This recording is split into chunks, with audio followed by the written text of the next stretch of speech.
I got the orders on August 14, 1946, just past 2300 Zulu. It was late. I'd already turned in for the night, but there was a knock, 3 short raps on the door of my quarters at Norfolk. The runner didn't say a word. He just handed me a sealed envelope stamped in red, Operation Highjump, Level 5 clearance required. Inside, there were no explanations. Just a reporting time, San Diego Naval Base, 48 hours. I was to board the USS Mount Olympus as communications liaison. Estimated deployment, 6 months. Final destination, Antarctica. The cover story was standard, cold weather warfare training, equipment testing, long-range mapping. We'd seen similar drills in Alaska, but this felt different. It wasn't just the scale, it was the way it was being handled. Normally, you get a briefing, a rundown of logistics, expected conditions. This time, nothing. Not even a mission outline. Just the deployment window, ship assignment, and attached clearance protocols that had me scanning my security badge twice before even accessing the ship's manifest. The next morning, I boarded a military transport westbound. By the time we landed in San Diego, I counted over 4,700 personnel being funneled into operations across 13 ships and 33 aircraft, under the command of Rear Admiral Richard E. Byrd. Byrd was a legend. First man to fly over the North Pole in 26, Antarctic explorer, the kind of officer who didn't smile unless it served a purpose. Seeing his name in the chain of command added weight to what had previously felt like just another deployment. The fleet was organized as Task Force 68. Flagship was the USS Philippine Sea, CV-47, an Essex-class carrier still warm from shakedown. The rest included the USS Pine Island, AV-12, USS Currituck, AV-7, icebreakers like the Burton Island and Northwind, and smaller support and supply vessels. I remember standing on the dock watching pallets of rations, snow gear, and scientific equipment being loaded like we were preparing for something a lot bigger than just a training mission. There was a moment, about 36 hours before departure, when things started not making sense. During an internal logistics handoff, I overheard a classified briefing for officers only, hushed tones, code phrases. A few of them looked visibly uncomfortable. I only caught fragments. Mag interference, possible seismic anomalies in Sector SZ-09. Civilian overflight logs don't match terrain. Radiological shielding will be distributed post-departure. I wasn't cleared for those specifics, but I knew what radiological shielding meant. You don't issue that to technicians going to test snow tractors. Our departure was scheduled for August 26th. They let us call home one last time the night before. I didn't say much to my wife, just that we were going far south and communications would be sparse. She asked if it was dangerous. I told her the truth, I don't know.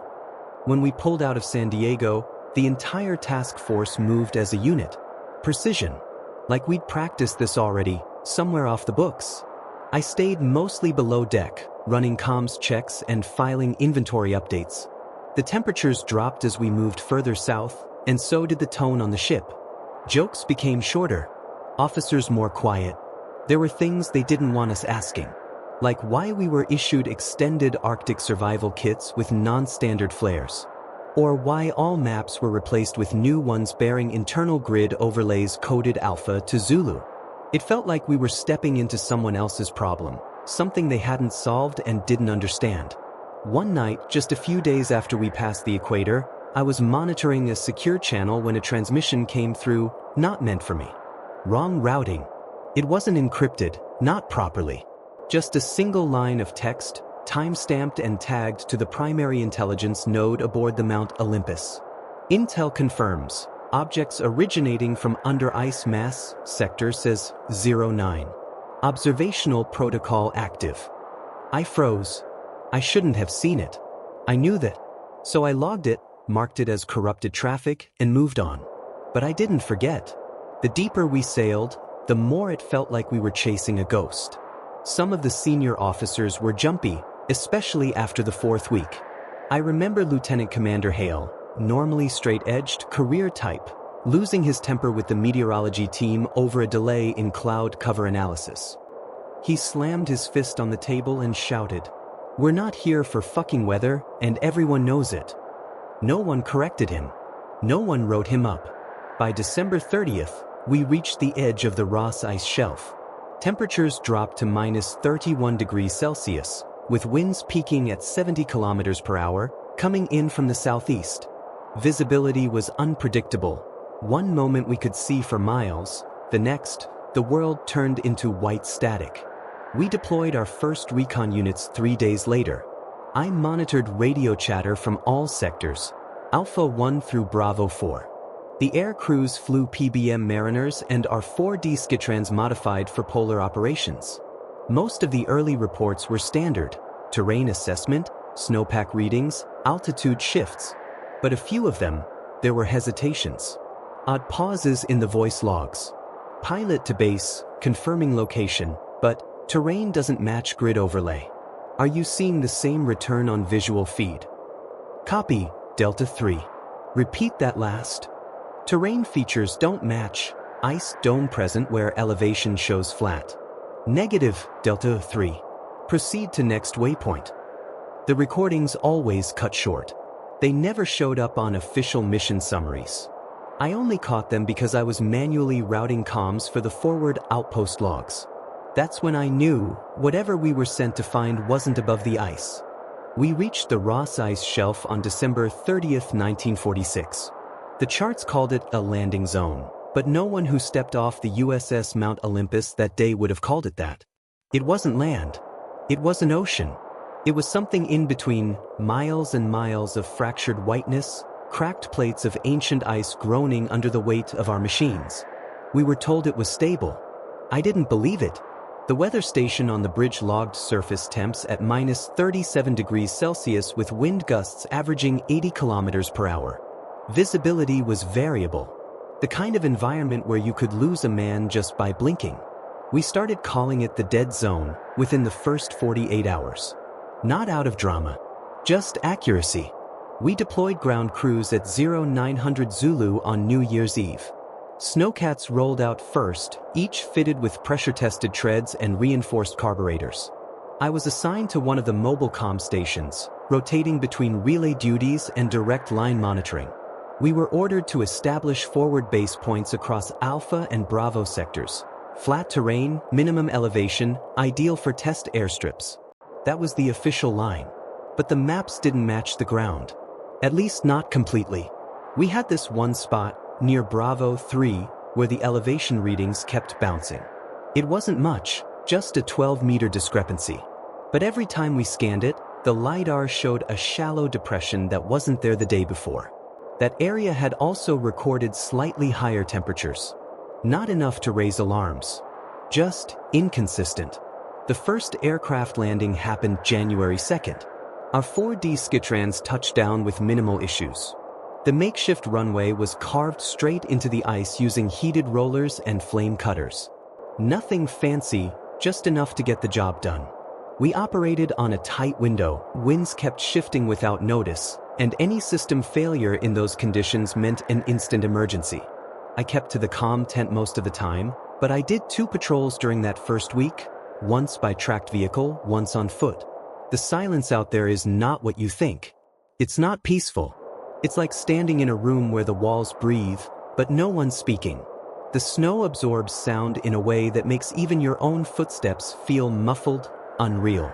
A few of us joked that it felt like being underwater. Others didn't laugh. On January 4th, we received a coded dispatch from the USS Pine Island, which had been positioned further along the coast.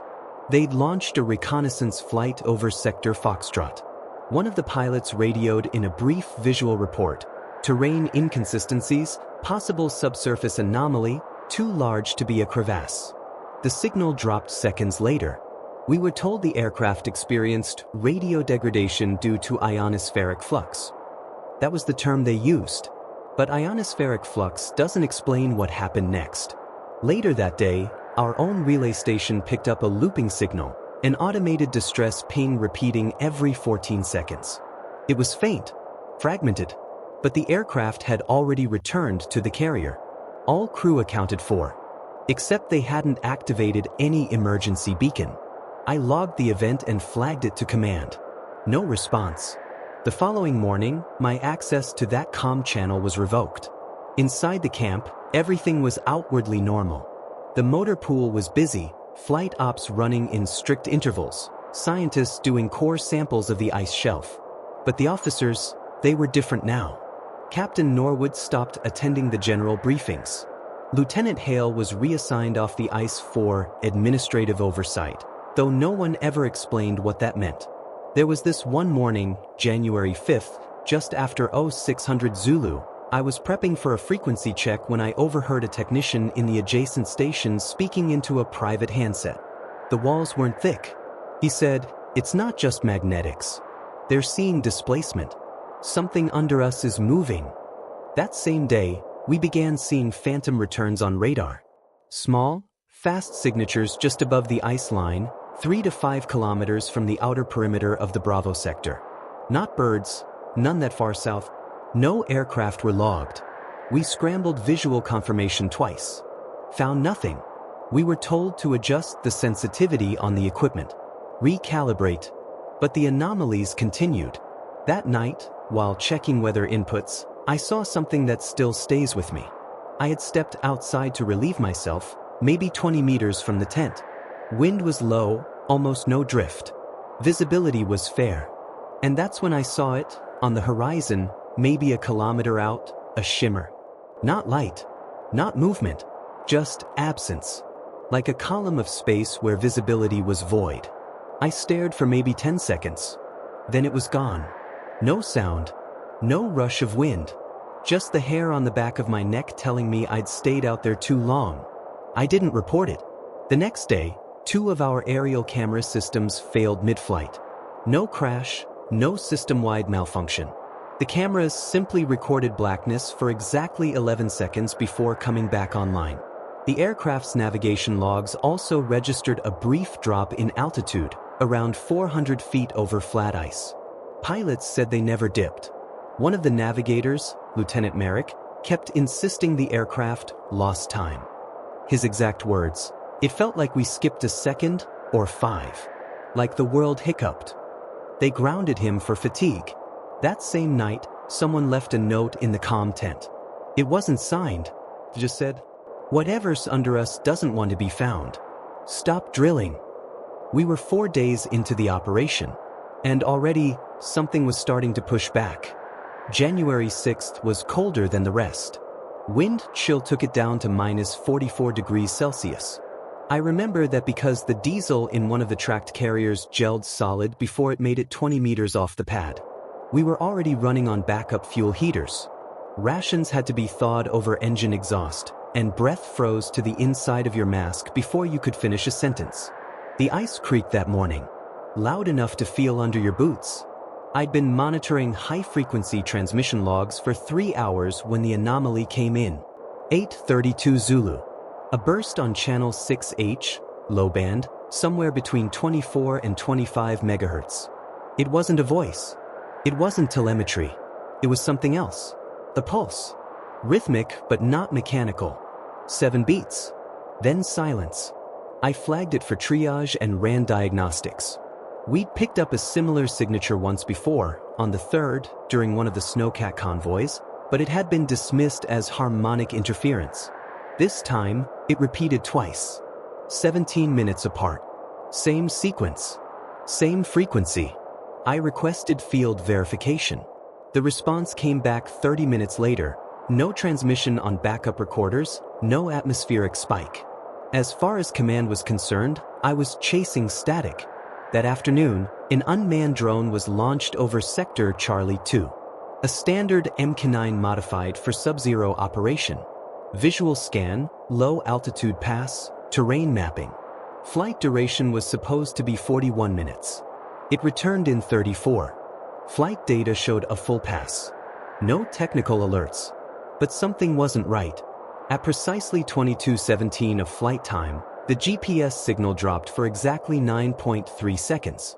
Not degraded. Gone. When the signal returned, the altitude data was inconsistent, indicating a sudden gain of 130 feet over a flat zone. Cross-check with topography, no elevation at that point. No terrain shifts. Then came the kicker. The onboard gyroscope had rotated 17 degrees to the east during the blackout. The drone should have crashed. It didn't. It flew like nothing happened. I reviewed the footage myself. During the missing segment, there was no black screen. No static. Just absence. One frame, then the next. Like someone had cut a second out with a blade. Later that night, we got another pulse. Only this time, it wasn't over radio. At 0200 Zulu, multiple ground teams reported a noise. No one could pinpoint the direction. It wasn't wind. It wasn't metal stress or engine backfire. They described it as low, organic, and distant. Some said it sounded like it was coming from inside the ice. I didn't hear it. I was inside the communications tent running diagnostics. But I did see what it did to people. 3 men refused to go back out on patrol. One of them, Sergeant Edson, said his boots vibrated like there was a low drumbeat under the snow. His hands wouldn't stop shaking. He wasn't a green recruit. He served at Bastogne. The next morning, a perimeter team reported a disturbance near Bravo 6. Nothing major, just a circular depression in the snowpack. Roughly 2 meters wide, 5 inches deep, with a smooth spiral in the center. No tracks. No melt signature. The core team flagged it as a weather artifact. I saw it myself. That wasn't wind. Inside the base, systems started acting up. Non-critical failures at first. Comms relays looping. Timers resetting to midnight. Power flux in the southern junction node. Most of it was chalked up to cold fatigue on hardware. But we were running insulated backups. Shielded connections. It shouldn't have been happening. The next incident was harder to explain. January 7th, 1648 Zulu. A PBM mariner returning from a photo survey over Foxtrot 4 landed without issue. The pilot's report was normal. Crew logged terrain imaging, routine pass, nothing abnormal. But when they unloaded the film canisters, reel number 5 was blank. Not fogged. Not exposed. Just never recorded.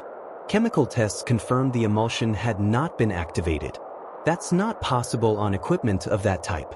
When the crew was interviewed, 2 of the men reported a brief flicker in their headset audio. One claimed he lost all sense of direction for about 10 seconds. Another said the sky bent. They weren't reprimanded, but they were rotated off flight duty. That night, I sat with Lieutenant Conway from Radar Ops. We didn't speak much. Just passed a flask between us, trying to make sense of it all. He told me he'd been tracking false echoes for 2 nights, objects that appeared for less than a second at 800 feet and then disappeared before the sweep returned. He showed me a printout. I still remember the way his hands trembled. It's not random, he said. They're testing distance, seeing how close they can get. I didn't sleep that night. At 3:12, we received a partial transmission over the backup encrypted line. Origin unknown. It contained 1 line of text in NATO Type X formatting. CETO 13 is awake. We had never heard of CETO 13.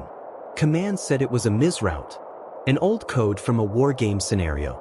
But I checked the archival index. CETO series protocols didn't exist in the comms library. Not in 1946. Not anywhere. The file was locked. Not deleted. Just inaccessible.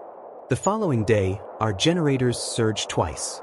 A full blackout followed for 41 seconds. Every wristwatch, every chronometer, every synchronized piece of timing equipment in camp reset to the exact same second. It wasn't until the power came back that we realized what we hadn't heard. The wind had stopped. Not died down. Stopped. The stillness outside was complete, like the world had held its breath. I stepped outside. Snow didn't fall. The sky wasn't black. It wasn't anything. No noise. No color. No movement. Then, far in the distance, just over the ridge near Charlie Sector, I saw it again. A shimmer. Only this time, it shimmered back. January 8th was the day we lost them. I remember it because the coffee froze in the cup before I could finish it. That morning was brutal. Wind off the eastern ridge cut through every layer like the fabric didn't matter. The camp was already stretched, Half the flights were grounded from the electrical interference we still couldn't trace. Most of the comms team had been reassigned to static monitoring, but I kept my mobile relay duties. That's what put me in the tent when Snowcap Delta went up. Snowcap Delta was a 4-aircraft reconnaissance unit assigned to survey the Charlie and Foxtrot sectors, deep field grid sweeps over a mostly undocumented section of the shelf. The R-4D planes were retrofitted with long-range photography systems, altitude correction, magnetic sensors, and external radio logs. No live feed, just voice transmission and time-locked data cartridges. Launch was at 7:42 Zulu. Weather was marginal, but within threshold. They filed their initial check-ins as routine. Clear air. Low visibility to the west, nothing unexpected. At 8:19, Delta 3 sent a brief request to adjust course 2 degrees starboard. Topography irregularity, they said. Not a full diversion. Just a correction. I logged the request, noted the elevation dip in their flight path, and passed it to base command. At 8:44 Zulu, Delta 2 went silent. No mayday. No static. Just a clean cut. I pinged their secondary, no reply. I tried direct to the flight lead, Captain Lindholm on Delton. He acknowledged, but only once. His voice was tight, clipped, like something else was happening in the cockpit. Base, this is Delta 1. We have visual contact with hold, triangulated structure on ice at 72 degree 13 S, 103 degree W. Not natural. Repeat, not. That was it. The line flattened. Signal dead. For 6 minutes, nothing came through. Then, at 8:52, Delta 4 came back online with a burst of overlapping voice traffic. 2 crew members were talking over each other. One sounded panicked. The other too calm. They're under us. Just under. It's open. Pulling out. Heading 240. Systems not responding. Navigation freeze. The channel spiked, then went silent again. That was the last time we heard from Delta 4. Delta 3 came back at 9:03. They landed at emergency strip Bravo 1, short-fueled and with visible frost burn on the nose cone. The crew looked wrong. Eyes unfocused, motor control slightly delayed. Lieutenant Hargrove, the co-pilot, was brought in for evaluation. He kept repeating a phrase, 4 words, again and again. It wasn't sky. It opened. I monitored the debriefs from an auxiliary terminal. The pilot claimed they encountered an optical illusion, some kind of massive reflection in the ice that mimicked open terrain but folded upward in unnatural angles. He described the horizon as shifting, like it was being recalculated in real time. The magnetic sensors aboard Delta 3 recorded a spike of 212 nanoteslas, well above operational expectations for the region. No volcanic activity. No subglacial anomalies reported in prior surveys. But it matched the intensity of military-grade EM pulses. The aircraft had also suffered a total gyroscopic reset. No explanation given. The compass spun continuously for 19 minutes before stabilizing again, only after the engines had shut down. We recovered the data cartridge from the plane. It contained standard telemetry, voice logs, and navigation charts, except for Reel 4. That one was corrupted. Not erased. Corrupted. As if the metal itself had been magnetized to the point of demagnetizing the reel. The rest of the cartridge was intact. Then came the audio. The cockpit voice recorder from Delta 3 captured something off. It was background. Not voice. Not mechanical. At the 38-minute mark of flight time, there's a shift in background frequency. Low, like subharmonic distortion. It lasts 3.7 seconds. The sound was analyzed by 2 separate technicians. Neither could identify the signature. It wasn't engine resonance. It wasn't cross-feed. One of them called it biological, the other just said, wrong. After that, a decision came down from command. All further recon flights beyond Foxtrot sector were suspended. Ground crews were told it was due to weather escalation. But we all knew. We weren't being cautious. We were retreating. 2 hours later, Delta 1 crash-landed 14 kilometers outside the emergency grid. Wreckage was minimal. But no one was inside. Cabin doors were sealed. No distress beacon. No sign of forced exit. Delta II was never found. The last radar return showed them hovering, yes, hovering, at 400 feet for over 90 seconds before vanishing completely from the scope. Radar doesn't make that kind of error. I was in the comm tent later that night, reviewing signal data from the field. I wanted to know what we'd missed. I replayed every line, every ping, every silence. And in one of the looping logs from 844, embedded between two static pulses, I heard something. It wasn't voice. It wasn't code. It was a tone. Sharp, constant, cutting through everything for exactly 0.9 seconds. No one else had logged it. It wasn't on the main channels. It came through a residual wave, a bleed from a miscalibrated antenna array facing 115 degrees southeast. I isolated the file, labeled it manually, SND 914. I didn't tell command. I still don't know if I should have. On January 9th, we were ordered to halt all outbound patrols. The official reason was ice instability near Foxtrot 3. That wasn't new, we'd been navigating crevasse fields since we landed. But this time, it felt more like containment than caution. Recon teams were recalled. Ground survey operations suspended. Only Bravo 6 was permitted to deploy. A specialized unit, handpicked. Not science personnel. Not communications. Operators. They left at 6:40 Zulu in 2 snowcats and a single utility sledge, carrying seismic instruments and 1 portable GPR scanner. The destination was unlisted. We weren't told their target, just that they'd be conducting subsurface thermal imaging in support of the geophysics team. I was told to monitor their signal band, channel 2L, and log any transmissions verbatim. There weren't many.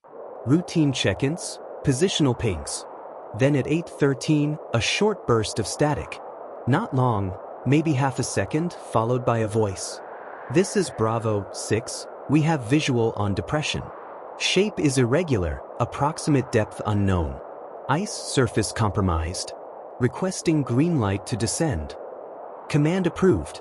No hesitation. The team set up a tripod anchor and rappelled into a fissure that had opened just east of the Bravo sector's last scan grid. A clean break in the ice, almost symmetrical. That was odd on its own. Nature doesn't like straight lines out here. At 9:06, Bravo 6 relayed a new update. They'd reached a small chamber at the base of the fissure, around 12 meters down. It was partially enclosed by fractured ice on 3 sides. The 4th side was different. They didn't say structure. They didn't say object. They said faceplate. The transmission came through clear. They were looking at a metallic surface embedded in the ice. Roughly 2 meters wide, with contour lines along the edges that resembled paneling. No markings. No visible points of entry or control surfaces. The material didn't reflect like steel or aluminum. It diffused light, almost like stone polished to a dull sheen. One of the technicians, Specialist Griggs, was ordered to take a surface scan using a thermal wand. At 9:17, a sharp interference spike hit the comm line. Then silence for nearly 2 full minutes. When the channel came back, voices were overlapping. Griggs was down. Med report later said neuroelectrical shock. Sudden synaptic disruption. He wasn't dead, but he wasn't awake either. He remained unconscious for 7 hours. When he finally opened his eyes, he didn't speak. Not right away.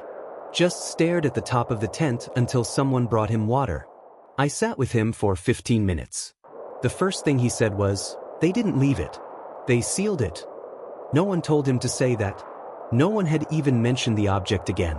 Later that afternoon, the rest of the Bravo 6 team was recalled to the base camp. They arrived quiet. That's the only word I can use. Not scared. Not shaken. Just quiet. Eyes down. Movements precise. Like every action was calculated. The metallic surface, if that's what it was left in place. Covered again with snow. There was no sample taken. No drill core. No visual log. At 17:40 Zulu, we received a couriered memo in the comms tent. It was brief. 1 paragraph. stamped with a clearance code I'd never seen before, CETO 13/Black. I'd handled hundreds of internal communications by then. Training orders, maintenance logs, weather alerts. I'd never seen that classification. The memo stated, all data related to today's Bravo 6 field entry is now controlled under CETO 13/Black protocols. Further inquiry or replication of today's survey is prohibited. Violations will be logged under NAVSEC 9. That was the first and last time the CETO code appeared in any documentation I had access to. After that, things shifted. Airspace restrictions were expanded. Sectors D through G were blacked out for flight operations, even for resupply. Multiple antennas on the western ridge were dismantled overnight. The photo analysis tent was merged into the main command post, under new supervision. No explanation. Later that evening, we intercepted a partial signal from a satellite relay buoy launched the week prior. It was broadcasting a background frequency loop to test high-altitude data sync. Nothing important. Except the loop wasn't consistent anymore. A pattern had emerged, 3 ascending tones, then a pause. 3 descending, then static. The sequence repeated 5 times. Then it stopped. Technician Dunley isolated the waveform. It wasn't harmonic. It was measured, consistent down to the millisecond. He called it a handshake. By midnight, every watch officer in the base had heard about Bravo 6. Most didn't believe it. But a few of us, we started to notice things. One of the survey maps had changed. I'd made a copy of the original Bravo 6 grid layout 3 days earlier. It showed a depression, minor, just inside the topographical contour line. When I checked again on January 10th, the depression was gone, replaced with a flat terrain stamp and a revised elevation field. Elevation +8. Previous was -2. Someone had rewritten the surface data. I asked a junior cartographer if he'd seen the update. He said, that's the corrected map. The original was inaccurate, caused confusion. But it wasn't inaccurate. We'd walked it. What got me wasn't the data change. It was the tone. Like he'd practiced the answer. At 4:20, just before I turned in for the night, the base relay picked up a secondary signal on channel 4X, an encrypted line we weren't supposed to use. The origin wasn't tracked. The message came through in bursts. 3 words, low modulation. Echo confirms integrity. Then nothing. I shut down the terminal and walked outside. It was clear again. Not quiet, clear. There's a difference. The air felt thinner, lighter, like the space between the tents had stretched. I looked toward the ridgeline near where Bravo 6 had gone under. There was a faint red glow on the snow, just past the horizon. And no source to cast it. By January 11th, no one was sleeping properly. Shift rotations were being staggered without warning. Briefings became shorter, more direct. No explanations, just instructions. They told us to keep all field teams within visual range of base gridline markers, and no one, absolutely no one, was to venture beyond Foxtrot perimeter without written authorization from HQ. Weather reports stopped coming from the upper station. The meteorology team was folded into a private ops tent near the southeast boundary. They used to hand us hourly updates. Now they handed us silence. I noticed it in the small things first. The tension. The way radio techs started asking for confirmation twice when routing basic transmissions. The way guards stared just a little too long past the perimeter, even when there was nothing to see. The air felt heavier, like a charge was building. Around 1400 hours Zulu, the R&D unit performed a resonance test in Bravo sector, attempting to measure subterranean ice layering. They used a modified vibration array, short bursts of high-frequency pressure to simulate ground-penetrating sonar. The setup was routine. I'd seen it used on 3 continents without issue. This time, the array didn't return echoes. Not one. The first technician thought it was equipment failure. They ran diagnostics twice. Everything checked out. The transducers were functional. Signal was being sent, but nothing came back. It was like the ice below was absorbing the sound completely. Then, 10 minutes after the test, the western antenna array picked up an energy spike, small, but precise. A sudden burst of electromagnetic activity right at the resonance test location. The spike lasted 0.7 seconds. There was no thunder, no wind, no vibration, but every magnetic compass in camp turned 14 degrees west. They stayed that way for over an hour. Later that night, a second attempt at resonance testing was scheduled. Smaller area, controlled output. But before the array could even be activated, one of the seismic posts detached from the ice. Not broke, not collapsed. It detached, cleanly as if lifted. The lead technician retrieved it. No visible damage. The mount hooks were intact, ice around it untouched.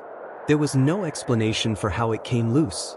They tried to secure it again, but the drill wouldn't engage. The ice had changed, denser than expected, almost metallic in structure.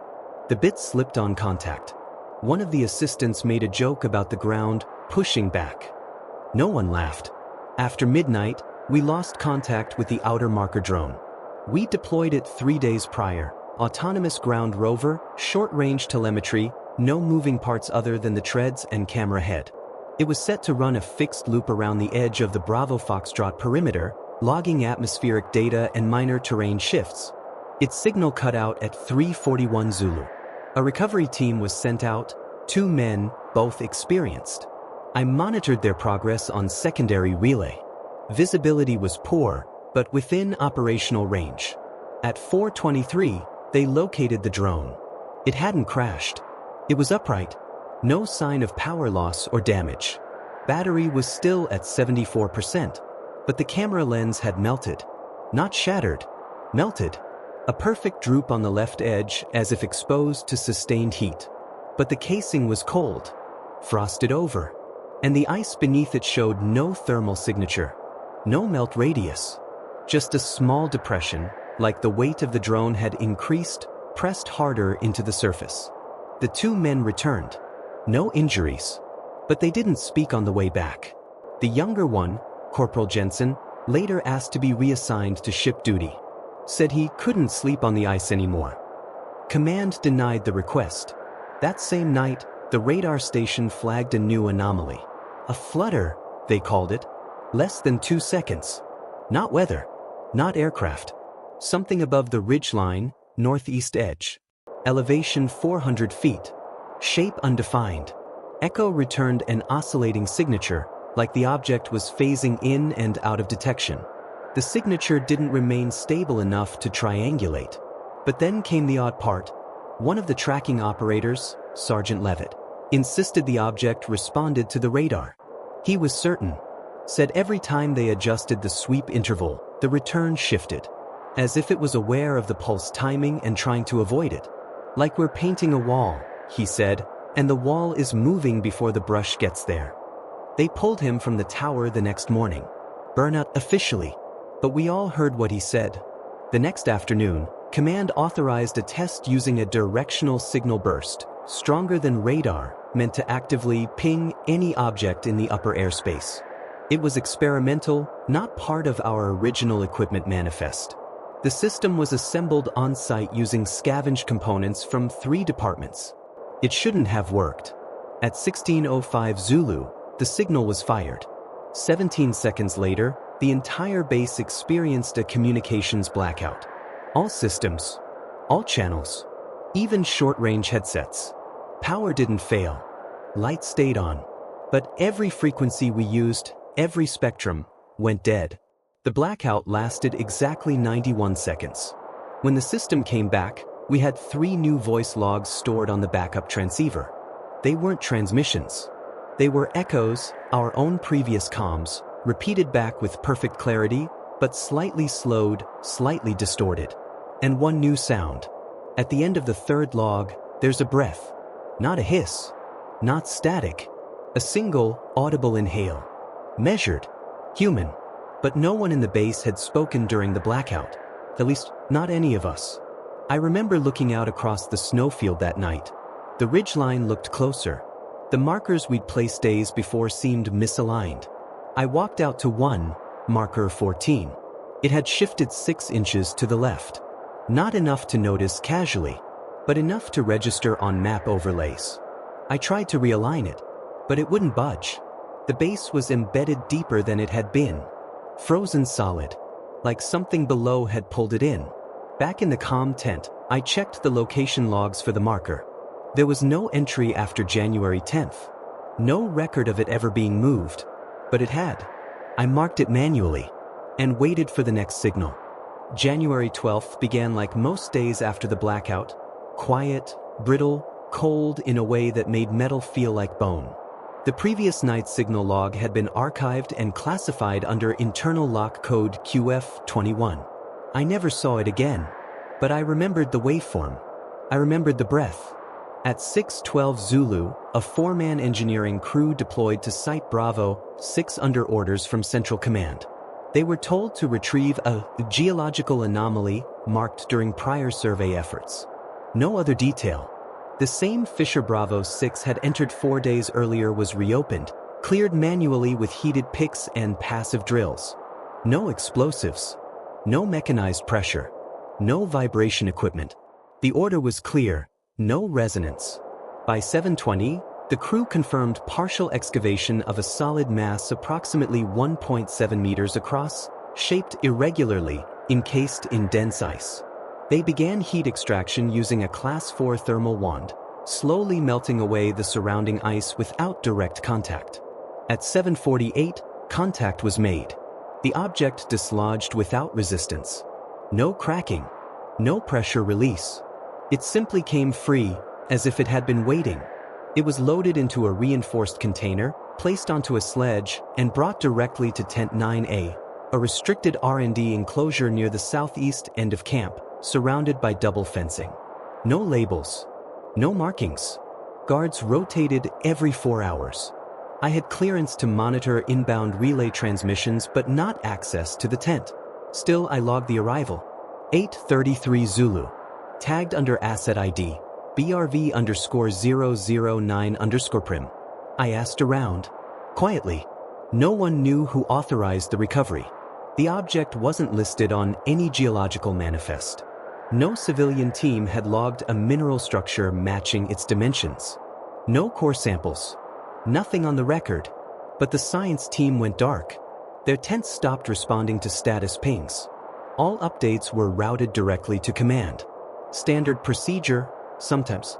But even routine telemetry went silent. I stopped getting temperature reads, motion sensors. Even the security lights along the fence perimeter flickered inconsistently. At 11:12, the camp's external generator failed. It didn't go offline. It simply cut power to 3 systems: comm uplink, radar station, and weather relay. Manual override failed. Internal logs showed no overload. Just shut down. And at that exact moment, the aurora started. There hadn't been one forecasted. But it wasn't the usual green arc or flickering band of light. This was low, heavy, red-violet in color, pulsing in regular intervals. Almost like heartbeat patterns. We watched it from the north line, 5 of us in full gear, saying nothing. The air tasted metallic. Like ozone, but denser. Someone said it felt like standing under a transformer about to blow. At 12:06, 2 members of the R&D team exited Tent 9A carrying a case. I only caught a glimpse. The case was matte black, reinforced corners, insulated lining. But what caught my attention was their movement, coordinated, synchronized. Same step pattern. Same posture. Like they were rehearsing it. The case was taken directly to the interior of the Mount Olympus. Not the lab. Not the hangar. The ship itself. They didn't stop for ID checks. They weren't asked. I requested a reauthorization of my system to monitor updates from the ship's uplink. Denied. Reason: overriding data review in progress, wait for command log. That had never happened before. By 1500 hours Zulu, half the camp's personnel had received new shift assignments. Without notice. No patterns. No reasoning.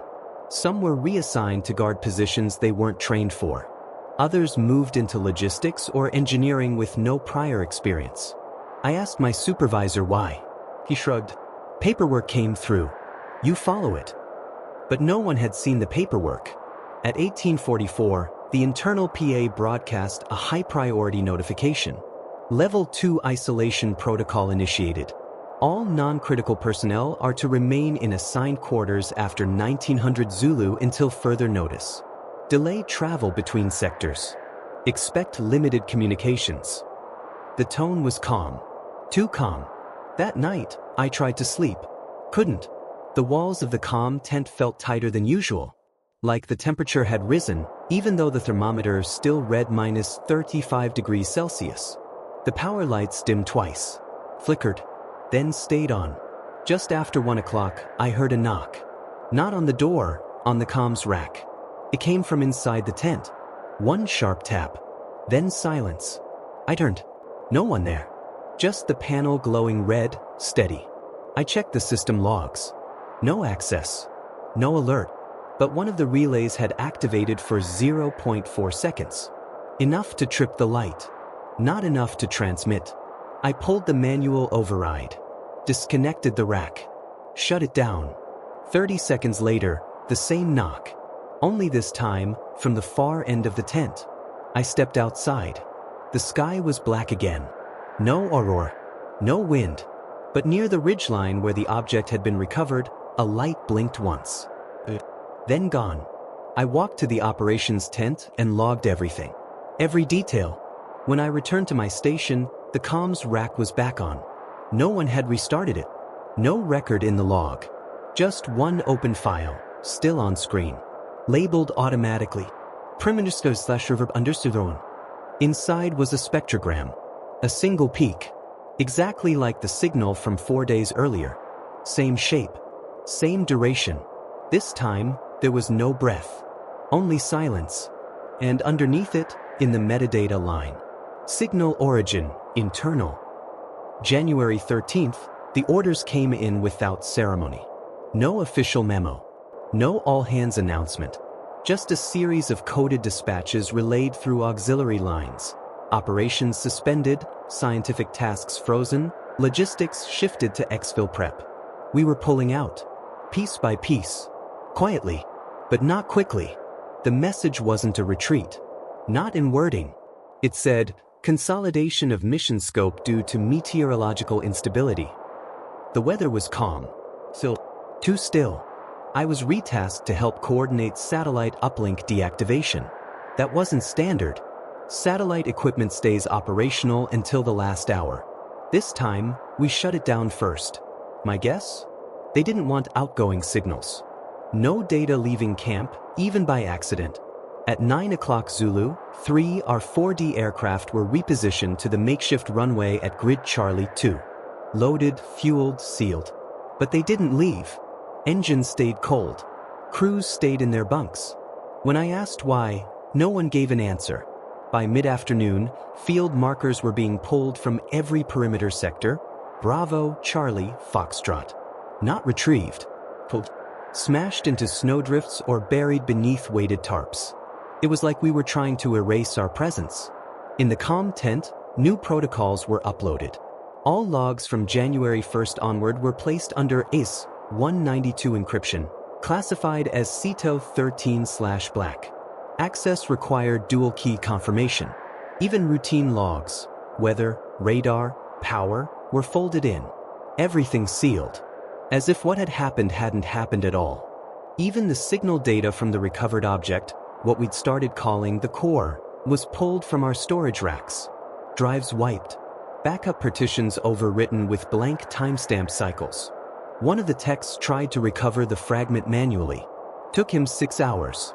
He got a single waveform back. When he played it, the sound wasn't what we'd expected. Not interference. Not pulse. It was breathing again. But this time it was faster. Shallower. Panicked. He didn't try to retrieve the rest. At 16:17 Zulu, the crew from Tent 9A was moved aboard the Mount Olympus. No personal items. No notes. Just boarded, one by one. I watched from the comm station. Each of them kept their eyes low.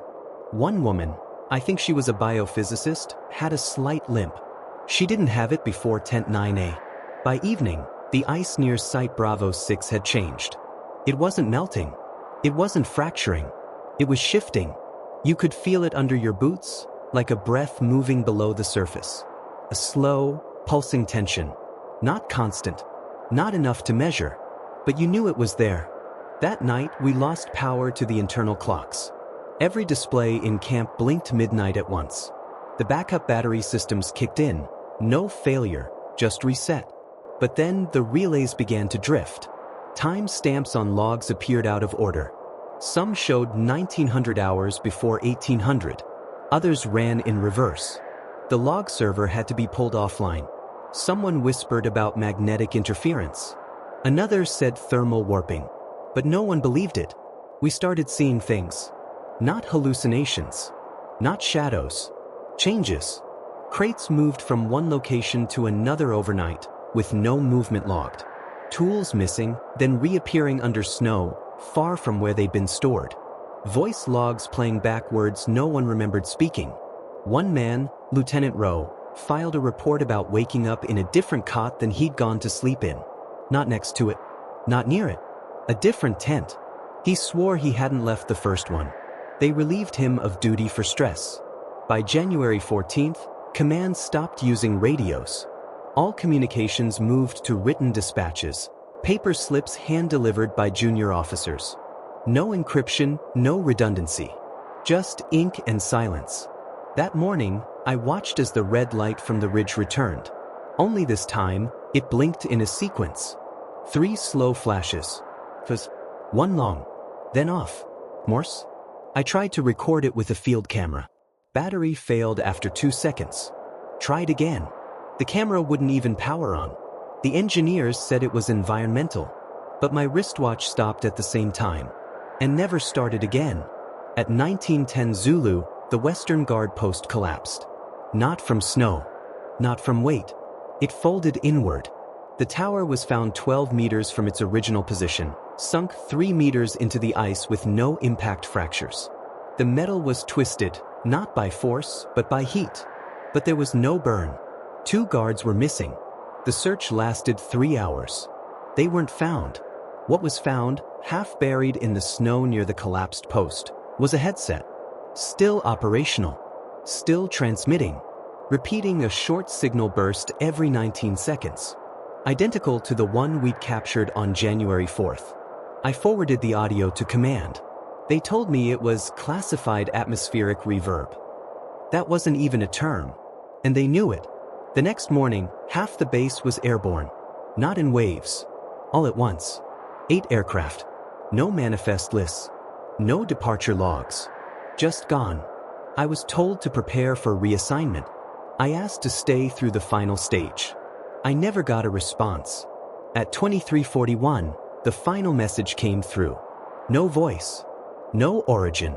Just text, blinking on a cleared comm terminal. Integrity confirmed. Close shell. Await reset. Then the lights flickered. The air went dry. And the red light on the ridge stopped blinking. January 16th, 1947. I was flown out aboard one of the last R4DS to leave the shelf. No ceremony. No orders read aloud. Just a final inventory check, one-way tickets handed out with serial codes, and no eye contact. They didn't even tell us where we were going, just that our debriefing would occur in phases. We flew in silence.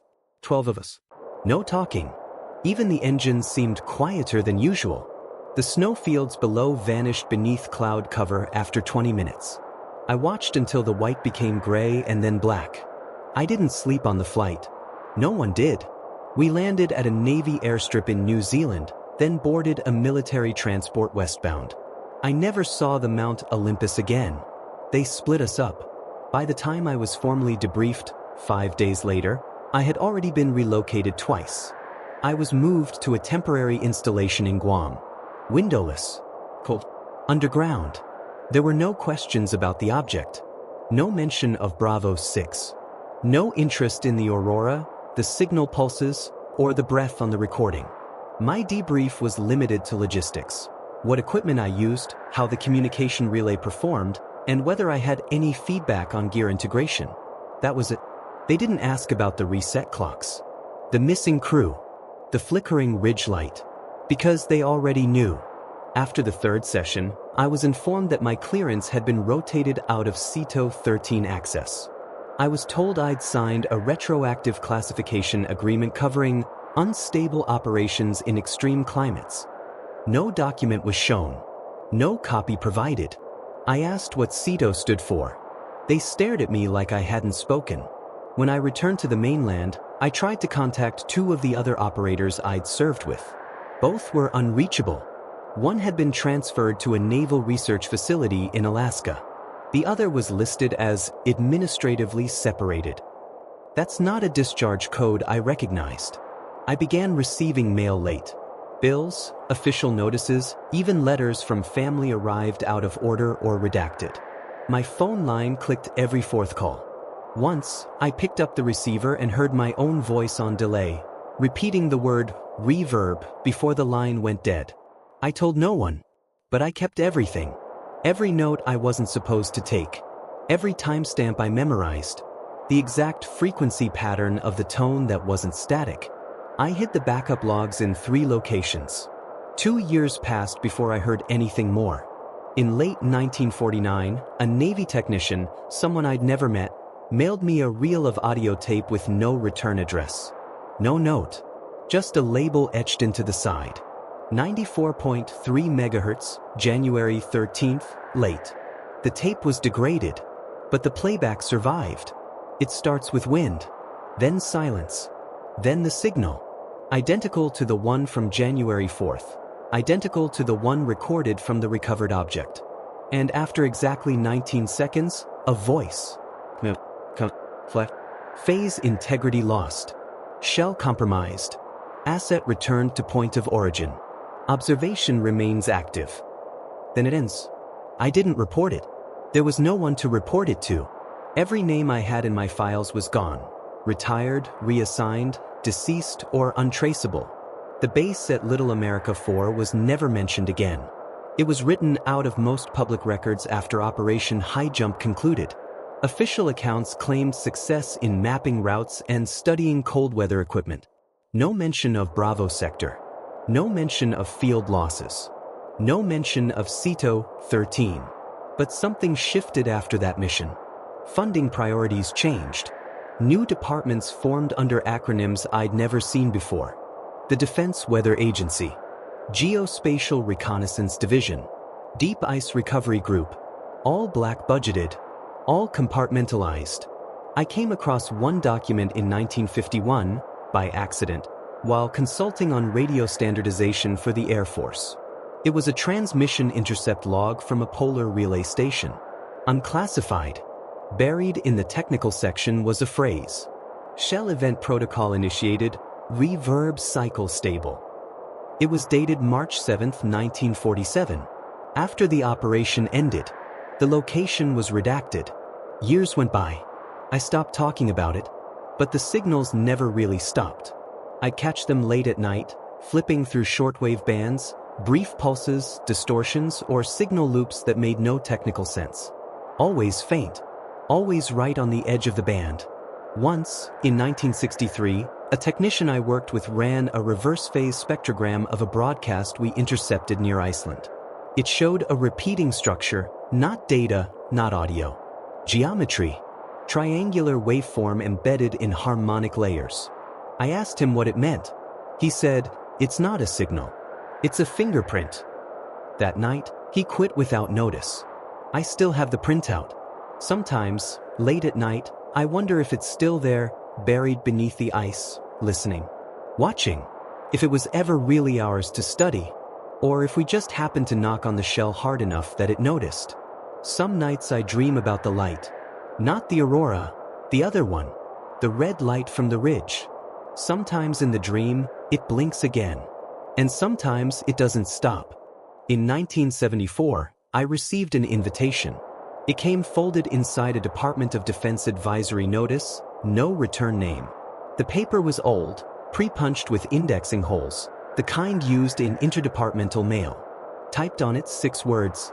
Review Session, Highjump Echo Reassessment Protocol. It had been 27 years. I hadn't spoken the name of the operation aloud in over a decade. But the reference was exact. Not just high jump. Echo reassessment. A phrase never used publicly. Not even in classified debriefs. The location was a former NORAD data vault, decommissioned in '71. Cold brick walls, repurposed for archival storage. I was met at the door by a man in civilian clothing with military posture. He asked me only one question. "Do you remember the interval?" I did. 19 seconds between pulses. He nodded and walked me inside. The room was bare. One chair, one table, one recorder. On the table was a folder labeled SO3B. Inside, 10 photographs. None of them showed the object.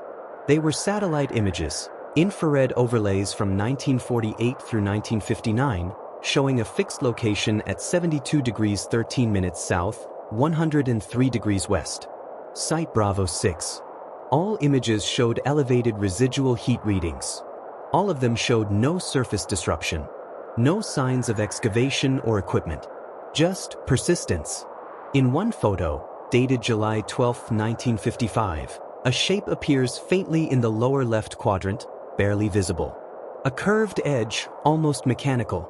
But the coordinates were clear. No error. It never left. They let me view a single film reel. No sound. Black and white. Shot from a drone. Rotary wing, probably experimental. The footage is shaky, clouded with static. At the 14-second mark, the horizon shifts, then folds inward. Not a camera error.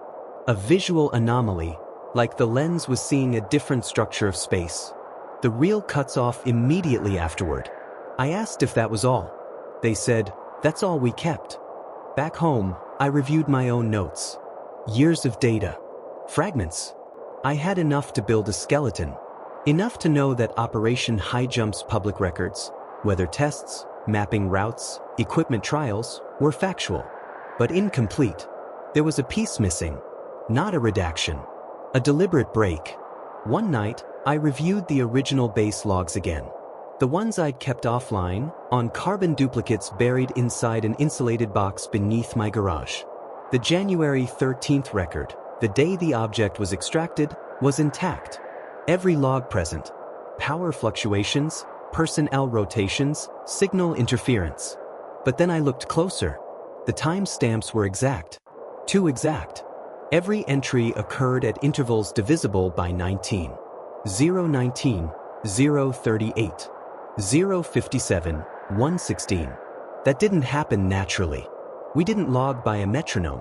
Whatever had overwritten those logs, whatever had replaced the data, it had done so with precision. Not just to obscure what happened, but to maintain pattern integrity. It was still responding. I left the files untouched, but I stopped sleeping near them. Eventually, I locked them in a storage facility 2 states away. In 1980, a former analyst from the project, someone I hadn't spoken to since Guam, contacted me. She was dying. Liver failure. She wanted to clear her conscience. She told me one thing before her voice gave out. It was never about what we found. It was about what was waiting. I asked her what that meant. She didn't respond. A week later, I received a package in the mail. No note. No return address. Just a cassette tape and a printed sheet with a single sentence. Keep your intervals clean. The tape was damaged. It played 6 seconds of white noise, then a short pulse. 19 seconds later, the pulse repeated. I left it running on a loop. For hours. Around the 7th cycle, I heard it again. The breath. But this time, it wasn't just inhale. It spoke. A whisper. Fragmented. Almost digital. "We are your record." No name. No threat. Just that. I turned it off and burned the tape. In the decades since, I've moved on. But I still catch it sometimes. In fluorescent hums, in the blank space between radio stations, in the brief flicker of digital clocks resetting. The interval holds. I no longer know whether we awakened something beneath the ice, or whether something allowed us to think we had. Maybe the ice is the shell. Maybe the object was never an object at all. Maybe it was a probe, or a valve, or a mirror. I don't know. But I remember this. We didn't trigger it with force. We triggered it with attention, with observation. And now, every record we try to make, every attempt to map, define, or log that place, gets folded back. Corrected. realigned, like something is editing us in return. And if you read the reports, line by line, buried deep in the files no one was meant to see, you'll find it. A gap. One blank page. No header. No footer. Just a silence, time-stamped and authenticated. 19 seconds wide.